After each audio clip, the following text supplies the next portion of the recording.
In times of change, the learners will inherit the earth, while the learned find themselves beautifully equipped to deal with a world that no longer exists. For a moment, consider the things your mind has brought you. Everything you have, your work, your relationship with your family and others, your philosophy of life, all come to you as a result of using your mind. Whatever the mind can conceive and believe, the mind can achieve, regardless of how many times you may have failed in the past or how lofty your aims and hopes may be. The more you study you're going to find your belief system is based upon your evaluation of something. The more you evaluate you, the more you're going to believe in you. Bill Gove was like the Frank Sinatra of public speaking. He is who mentored and taught Bob Proctor how to speak. And he quoted Bill Gove saying, if I want to be free, I got to be me. Not the me I think you think I should be. Not the me I think my wife thinks I should be. Not the me I think my kids think I should be. If I want to be free, I got to be me. And I better know who me is. And it was like a bucket of ice got thrown on my head. And I was just like, whoa. Am I really doing what I really want to do with my life? And then he kept saying, what do you want? What do you really want? And I wrote down in teeny tiny print so nobody would see. And I said, I want to be in the inner circle of this company, and I want to be his closest advisor. What we've got to learn to do as individuals is adapt to the change that's taking place. See, change is inevitable. It's never going to stop.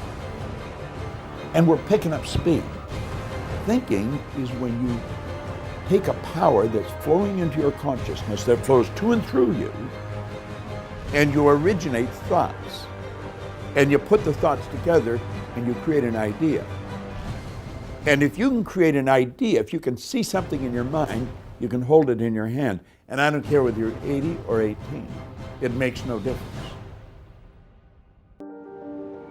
The illiterate of the 21st century are not going to be the people who cannot read and write.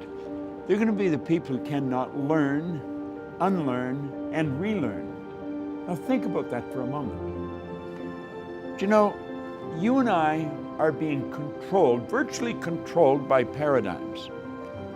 I see a paradigm as being a mental program that has almost exclusive control over our habitual behavior. And I want you to think of this. Almost all of our behavior is habitual. There's such phenomenal opportunity for the person who really understands themselves, who understands how their paradigm was formed and how that paradigm can be changed. And without that knowledge, the opportunity is just going to go right past them. A friend invited me to a leadership seminar, and I didn't even ask anything about it. I didn't know the details. It was in Vancouver, Washington. I said, sure, I'll go.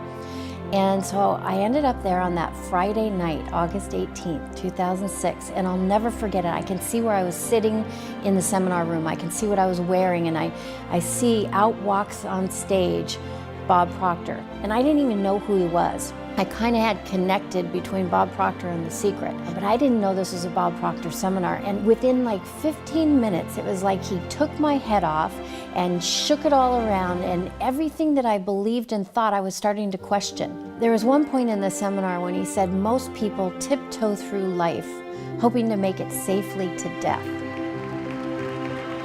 I believe if we're really going to enjoy the change that's taking place in the world that we're a part of, we're going to have to start to understand what makes us tick. We're going to have to understand how the paradigm was formed, how the paradigm can be changed, and how it's literally controlling our life. When we do understand that, then we're in control of ourselves. We're living the way we really want to live. We've knocked down all the walls. There's no limitations. Sky is actually the limit.